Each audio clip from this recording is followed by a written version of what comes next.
নবী মুহাম্মদ সাল্লাল্লাহু আলাইহি উম্মতেরা বেশি নামাজ পড়ার কারণে শ্রেষ্ঠ, বেশি রোজা রাখার কারণে শ্রেষ্ঠ, বেশি ইবাদত করার কারণে শ্রেষ্ঠ। ব্যাপারটা এরকম না, এটা ঠিক না, এটা ভুল।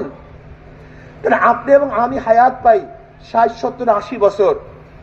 আগেকার জমানার উম্মতরা হায়াত পাইতেন 1000 বছর। আপনি আমি দুর্বল, সারা রাত্র ইবাদত করতে পারি না। আগেকার জমানার উম্মতরা সারা রাত্র ইবাদত করতেন। আপনি আমি দুর্বল, সারা বছর রোজা রাখতে পারি না। আগেকার জমানার উম্মতরা সারা বছর রোজা রাখতেন। আপনার আমার ব্যবসা আছে, বাণিজ্য আছে, স্ত্রী আছে, মেয়ে আছে। আগেকার জমানার উম্মতরা সব কিছু ত্যাগ করতে তার রাহেব রহবান ছিল, জঙ্গলে থাকতো, গির্জার মধ্যে থাকতো, সারাদিন ইবাদতের মগ্ন থাকতো।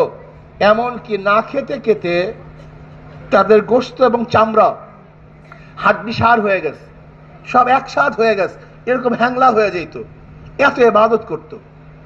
তারপরও তাদের চেয়ে আমাদেরকে আল্লাহ পাক শ্রেষ্ঠত্ব দান করার কারণটা কি, এটা মাথার মধ্যে রাখতে হবে। এগুলি মাথার মধ্যে রাখতে হবে। 2-1টা পয়েন্ট মাথার মধ্যে থাকা চাই।